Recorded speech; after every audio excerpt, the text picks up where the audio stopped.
Great. Okay, the Gleesons in historical context. Now, myself and Michael are going to share this presentation. And to start off with, centuries ago in ancient Ireland, before we had a whole host of more recent invasions, it was divided into a variety of different areas, and this was under the old Gaelic clan system. But then, around about 800, the Vikings started coming in. You can see that there were mainly Norse Vikings in the red areas and Danish Vikings in the yellow areas, and they affected mainly the eastern seaboard of the UK. Ireland had the Norse Vikings mainly around the ports, and they of course would have left their genetic signature as well. And we also see the Viking names in some of the Viking names that are still around today. Then the Normans came in 1169, and they settled also in Tipperary. You can see that in Clare, the O'Briens maintained their stronghold there. The Anglo-Irish plantations then were established by the middle of the 1400s, and we had the earldom of Desmond in this part of Tipperary. We had then English and Scots plantations of the 1500s, and then we had various other groups coming in, the Galloglass, the Huguenot, the Palatine, the Jewish, the Spanish. All of these different groups have left their genetic mark and their cultural mark on our country, and of course the Gleesons would have been impacted by that as well. And we will be looking at the Gleesons under the Gaelic clan system, and particularly under Brehon law, which had a profound influence on the way that certainly DNA was transmitted among the Irish, and I'll be looking at how that influenced the Gleeson clan in my presentation. Now, there were some early references to Gleesons, were there not, Michael? That is correct. I looked at the written records. I looked at Dermot Gleeson's writings. I looked at his uncle, Father John Gleeson's writings. I looked at the civil survey, which took place in 1653, 4, 5, I think, here in Nina, actually. There was a Tay Gleeson actually on that jury, and I looked at the Heart Money rolls. I also looked at the Tide of Plotmans, and I looked at also the Griffith valuation. Both the Griffith valuation and the Tide of Plotmans, I looked at them for the complete country. The Heart Money rolls and the civil survey, I just looked at them for Tipperary. And you can see from those where the Gleesons started spreading out, and we'll go through it here. We have the first mention there is Dermot Gleeson mentions it, and he mentions it in one of his articles that Danny Grace spoke about last night. He talks about Sir William Gleeson, a parish chaplain of Bohr, and wait till I read it here. Sir William Gleeson, the parish chaplain of Bohr, came to a tavern above the mine, among miners and country folk, and raised a quarrel between him and the miners, and was beaten and got his head broken. Was that Tom Hickey's pub? I don't know now. This is in 1303. So he was chaplain of Bohr, and Dermot says that it provides us a direct connection with the Kilmore mines. His family of Gleeson, Gleeson, or Liatháin were earnocks of the church lands of the parish of Kilmore for centuries. So Sir William, who had his head broken, would therefore be of the family who held the greater portion of the parish of Kilmore. So that is one of the earliest written records that I could find. And strange enough, the second one was from the calendar of papal registers, a Dermot O'Gleeson. So very appropriate. So that clearly shows that the Gleesons have been in this area for many, many centuries, yes, with records going back at least to the 1300s.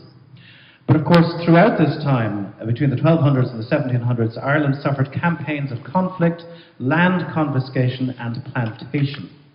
And this is reflected to an extent in some of the records from that period. For example, the fiance of Queen Elizabeth. Those are the next records that are available to us. The fiends. When the Gaelic families surrendered their land to the British monarchy, they were granted back to them again. And there's quite a number of mentions of Gleesons and various versions of that name. And in some cases, they were styled as Riga or Royal. So there must have been considered important family. Now we see there in 1585, Murtagh Gleeson. Now I'm very interested in that name, Murtagh or Murta or Mart or Mortimer. My grandfather, my maternal grandfather was Mortimer. It carries on, my brother today is Mortimer. We find traces of that name away back in the silver mines area, particularly in the western half of that parish between Caparoo Cross and Shalee Cross, in a place called Tinerana or Rospanan. So you'll see the list there of various Gleesons that appear who surrendered their land to Queen Elizabeth, and it was re-granted to them again. Those are, while they're the old versions of townlands in the parish, we can understand where they are, the old spelling. They're all listed there. You have Gary Clock, Kilmore, of course, Tinerana, Lismore, Rathurles, which is outside the town here. And it just shows there was quite a number of Gleeson families in the 1500s, before the major upheaval of the Cromwellian Wars. And then in the late 1500s and the early 1600s, sorry, just put it on your chin. Yeah. We have further mention again more fiends. One under James. There's a Tego Gleeson mentioned there. There's a mention of a mass priest returning to Ormond, a Murtagh Gleeson of Kilmore. He was maintained by another Murtagh Gleeson, probably a relation. Again, a Murtagh Gleeson of Kilmore. We have a Daniel, his heir, another son, Philip. Teddy O'Mara. This is interesting for me now. Teddy O'Mara, at his death, had lands at Gary Clogher and Erna, leased to Murtagh Gleeson and Philip Gleeson. Now we still have, my brother still has a farm at Erna, my brother Mortimer. Now, while we can't trace it right back, but my grandfather bought that farm in 1910, my grandfather Mortimer. But I was pleasantly surprised to come across this, to think that there was a Mortimer Gleeson with lands in Erna 400 years ago. Then we have Tego Gleeson and John Gleeson, who were recorded as Ernachs of Kilmore Abbey. Then we move on to some of the big upheavals, the 1641 rebellion and the massacre of the English miners at the silver mines. And quoting there, the O'Kennedys, the O'Briens, the McCaughlin's. There were other and more gentle folk, John and Hugh Kennedy, and their cousins, John Gleeson and Daniel Gleeson, called the Great Daniel. John Gleeson, the two Kennedys, and Hugh Coffey. Well, my youngest son is Daniel Gleeson, so the name is still there. Now, this is what the Earl of Ormond wrote the following year to Sir Philip Percival. The perpetrators of this cruelty were the Kennedys, the Gleesons, and the Bryans of Duhara. To whom I trust it shall be returned in full measure. and you can see some of the original depositions from 1641 on the Trinity College website. And these are just a few of the ones that refer to Gleesons. And you can see the Gleeson name is underlined in a few of these situations here. So a very interesting read, and you can actually see the originals there. And like you say, because of these atrocities of the 1641 rebellion, we then met with the scourge of Oliver Cromwell from 1649 to 1653 here in Ireland, and that followed a policy of to hell or to connacht, land confiscation and transplantation across the Shannon. All in all, 2.5 million acres of land was redistributed to merchant, adventurers, and English soldiers, and the Gleesons were among those people. Just to mention, these photographs are from Epic Ireland exhibition at the Custom House Quay in Dublin. This has only been open for the last 2 months or so, and it's a fantastic museum of the diaspora Irish. So if you're up in Dublin, whether you're local or diaspora, do go and visit Epic Ireland. It is a fantastic exhibition, and they say you can take as many photographs as you want. So I did, and here are a lot of them that you'll see today. Jim Ryan is going to cover estate records in his talk, and a lot of the estates that were created, and that still are present today, were created at the time of Cromwell. So Jim will take us through those. And Jim is also selling his books. He is the editor of Flyleaf Press, and there are a selection of Jim's wonderful books at the back of the hall. They're only going for €12 each, so please do take a look on the table at the back and buy some of Jim's books if you find that there's something there that you want. Now, in 1654, the Civil Survey was undertaken. In 1656, the Down Survey was undertaken, and this was done with maps. And you will find those maps are available on a variety in the Trinity College website as well. I'll show you a few examples, but Gleesons are among them, are they not? They are indeed. They appear very much so. The Civil Survey was held at Neenach in the barony of Upper Ormond on the 13th day of September 1654 before John Booker, Felix Long and Henry Paris, Esquire, commissioners appointed and authorised by the government of England, of the Commonwealth of England, for the affairs of Ireland, for holding of courts of survey in the county of Tipperary.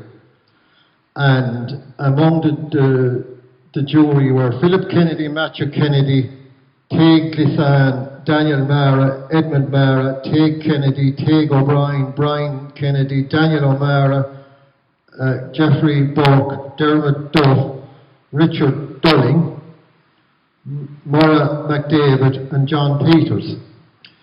And at that time the holdings in Upper Ormond, the Kennedys had 9,500 acres, next were the O'Maras, and third were the Gleeson.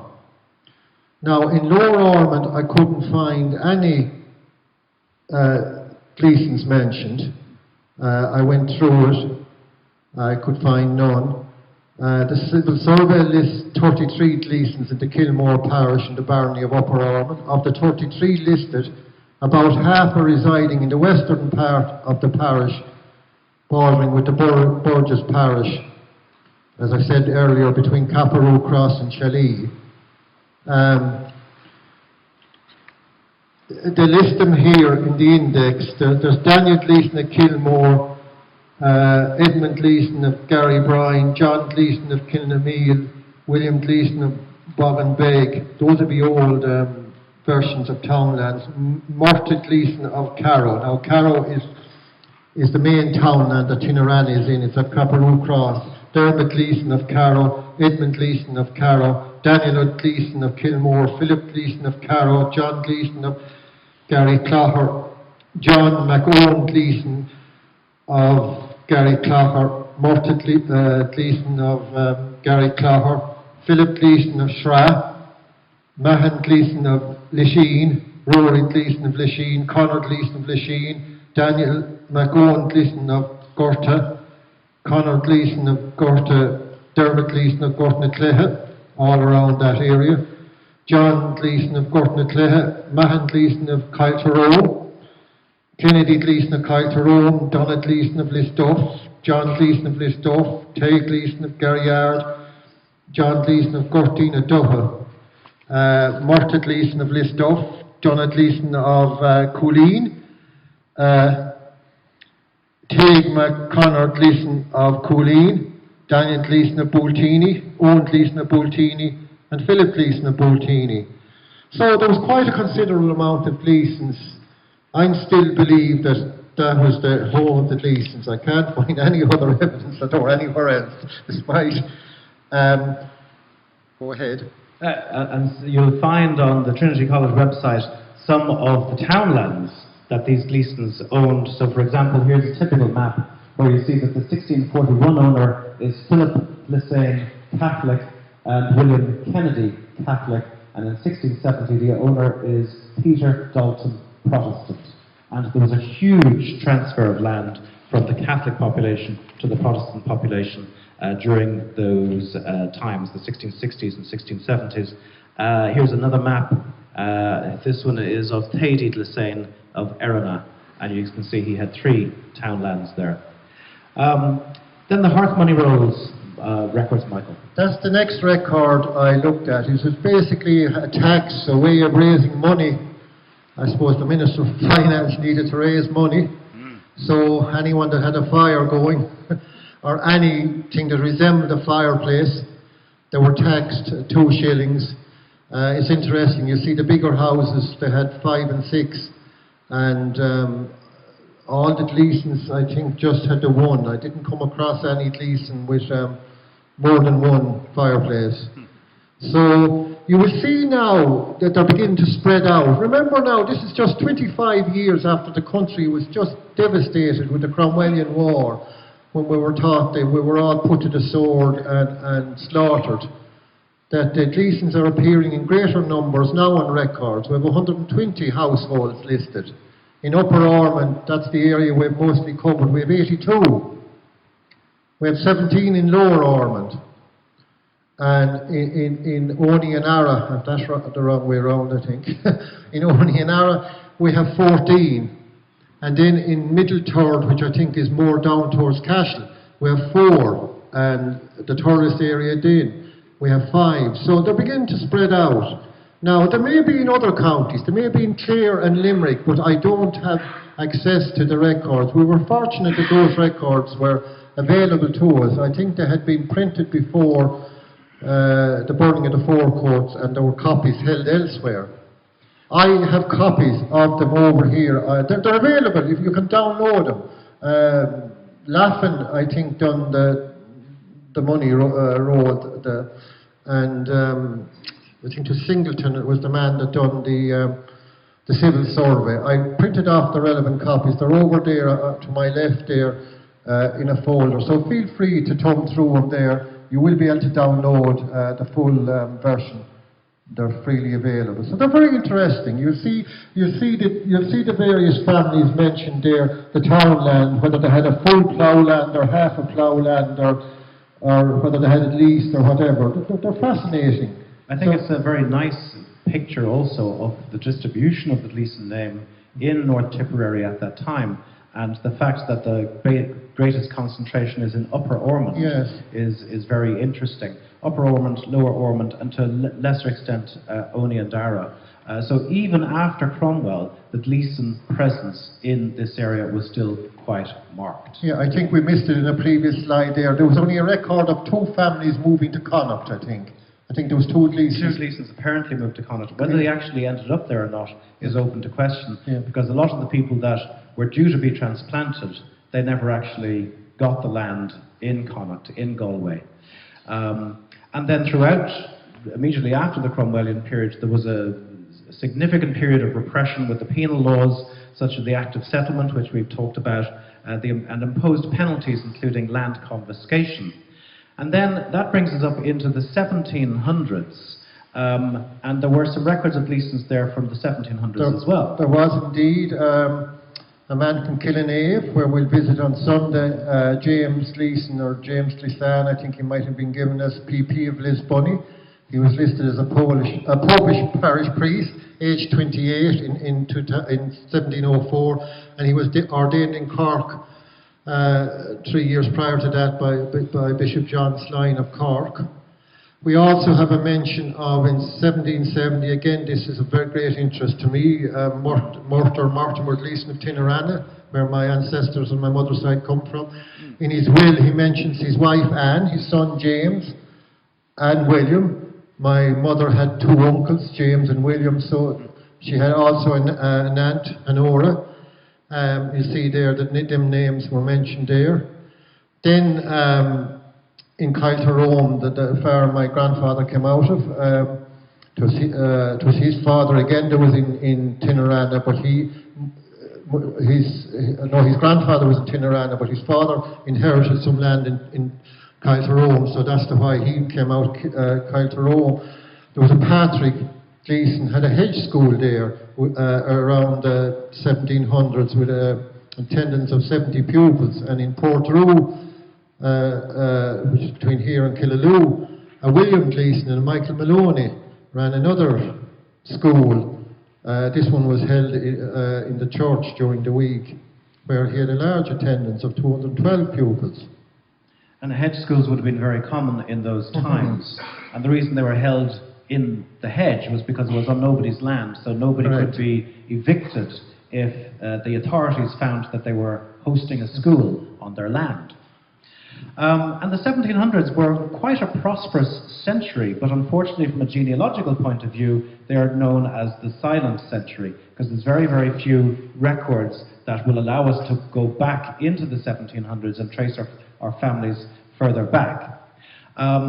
But it was a prosperous time, and the population of Ireland, which was 1.5 million before Cromwell, 900,000 immediately after Cromwell, so a drop of 40%. Compare that with the famine, where the drop in population was 25%. So proportionally, there was a much greater drop in the population after Cromwell than after the Great Famine of the 1840s. But during the 1700s, the population rose to reach a high of just over 8 million in the middle part of the 19th century, 1850. And then there was famine. But we're more familiar with the Great Famine of 1840, but there were earlier famines. So for example, and there was regional famines as well, and local famines. 1740 to 1741 was known as the Year of the Slaughter, where famine caused by severe weather claimed over 400,000 lives, which again is a very sizable proportion of the population. And then we come to the Great Famine of 1845, which devastated Ireland. 1 million people lost their lives, 1 million people emigrated, and we will hear from a variety of people on what happened to those people who emigrated. So Nora Gleeson O'Mara will be talking to us about chain migration to New Zealand.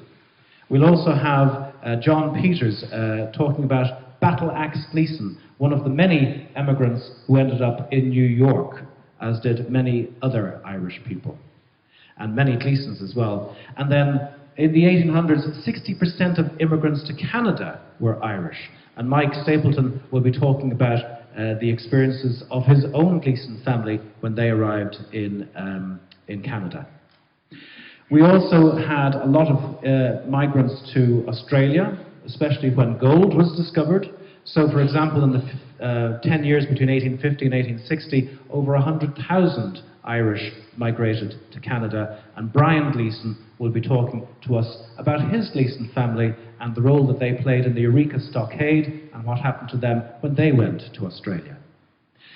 And the famine, of course, was followed by a precipitous drop in the population, 25% in the first couple of years after the famine, but then that decrease in the population continued well into the 1900s as Ireland went through a period of economic depression, resulting in people leaving the country to seek a better life elsewhere.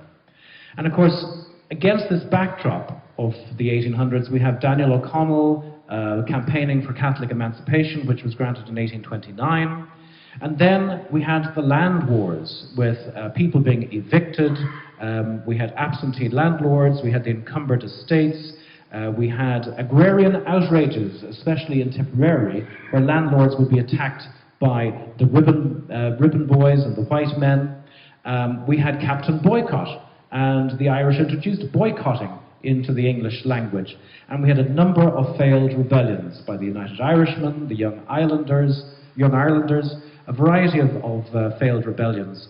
And this is a map of the area. Here is Nina up here.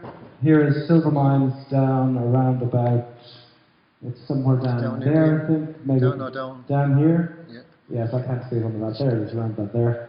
And the important thing here is land. There's Silver Mines down there. Land became the big issue of the day throughout the 1800s, and a lot of people campaigned for land ownership. And that brings us to some of the most important records relating to land. Yes, I looked at the tithe allotments. This was a tax again on owners of 1 acre or over to be paid to the established church, the Church of Ireland. That took place 1823 to 37. That was followed then by a major survey known as Griffith's Valuation. All of those are available online, and Griffith's Valuation followed. So I looked at this county by county. Now, just one proviso, Dublin looks small there, but possibly there could be people living in tenements and so forth that wouldn't have the acre or more, so they wouldn't be listed. So it mightn't be a true reflection of Dublin or any of the large cities. But anyhow, just looking at it again, the first one was the tithe allotments. You can see the number of Gleeson, this is in relation to the Gleeson families. Tipperary had 565 families listed, Limerick next biggest, Clare, Cork down along. And you can see the increase again, and you can see the expansion of the Gleesons out into the different counties. They have moved into far away, up even County Meath, County Louth. I'm amazed at 20 in County Louth. But they seem to have disappeared then by Griffith's Valuation. I couldn't figure that one out at all. Maybe they were all within the town of Drogheda or Dundalk. And maybe, well then, I don't know why they disappeared under Griffith's Valuation. So under Griffith's Valuation, you will see the big expansion again of Gleeson households, 1717, Limerick 350, Waterford, is it Waterford? No, Cork of 208 and Waterford. Now there is a story that a group of Gleesons left the silver mines after the massacre of 1641, heading for Waterford port to catch a boat to Portugal, and when they got there, the boat was gone. So they moved up the Colligan River, and that family, descendants of that family, are still in that area. Now I was wondering, looking at the match last Sunday, was Austin Gleeson, that great Waterford hurler, was he one of them?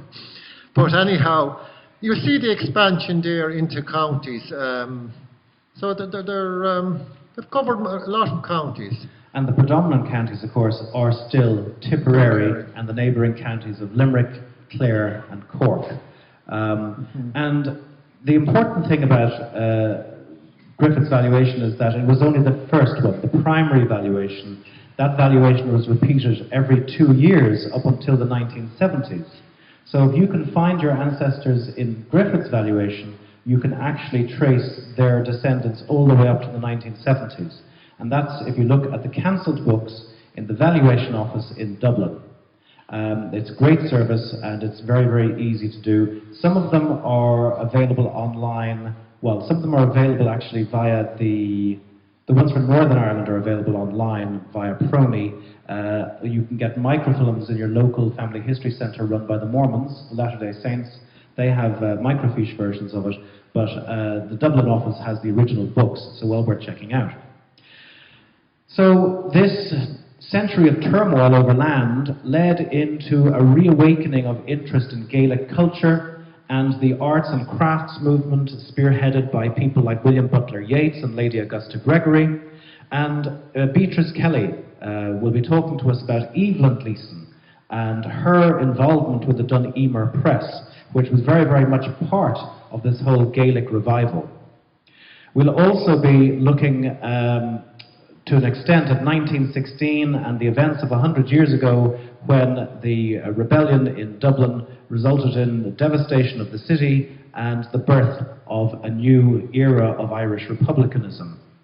And of course this was set against the backdrop of the First World War. And 200,000 Irishmen fought in the First World War. Many of them never returned. Noel Dowling will be talking to us about Father Francis Gleeson, who was one of the many Irish chaplains in the British Army in the First World War, and she has digitized his diaries, and she will be talking to us about her favorite person is what she describes him as. And this is a very famous painting of Father Francis giving general absolution to the Munster Fusiliers. And of course, not to forget the commitment and contribution that Irish women made during the 1914 to 1945 period. Thousands of them joined up as nurses, as other types of role within the army and within the Allied services. And at the end of 2 world wars, Ireland was left again in another state of economic depression, with a 50% drop in agricultural exports. And it was against this backdrop that Harry Gleeson was hanged for murder in 1941, a murder that he did not commit. And Harry Gleeson last year became the first Irish person to get a presidential pardon for his wrongful execution. And we will have the Justice for Harry Gleeson group coming in here this evening to talk about that incredible story and the incredible work that they did to clear Harry's name. The 1950s saw unemployment levels rise very sharply in Ireland, but the aftermath of the Second World War meant that 100,000 Irish worked to help rebuild Britain after the war. And there was quite a lot of emigration out of Ireland to Britain and to other places. 15% of Irish nurses ended up working in the National Health Service. And then in the 1949, major motorway construction occurred in England. We were talking about that yesterday, and many Gleesons went over to get involved in that. In the 1960s, emigration to locations as Australia and Canada grew steadily. Also the US, where the Hart-Celler Act introduced 170,000 visas. And then with the European Union opening in 1973, thousands of job opportunities, many Irish left these shores, including many, many Gleesons. And even in the last recession, in 2012, 89,000 Irish left to pursue overseas opportunities. So where are they now? Well, Gleesons with 2 E's are all over the world. Gleesons with 1 E are all over the world. In New Zealand, we have Gleesons with 2 E's, Gleesons with 1 E. In Australia, we only have Gleesons with 2 E's. The 1 E Gleesons never made it to Australia. In North America, we have Gleesons with 2 E's, we have Gleesons with 1 E, and they seem to be predominant in North America. In Europe, we have Gleesons with 2 E's, Gleesons with 1 E. In Britain, we have Gleesons with 2 E's, Gleesons with 1 E.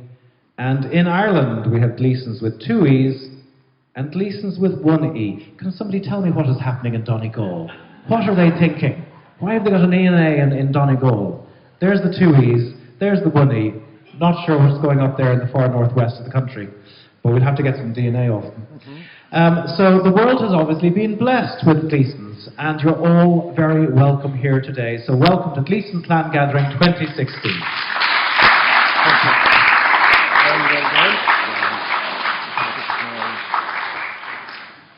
Now, the first speaker we're going to have today is Nora Gleeson O'Mara, and Nora is going to talk to us about chain migration.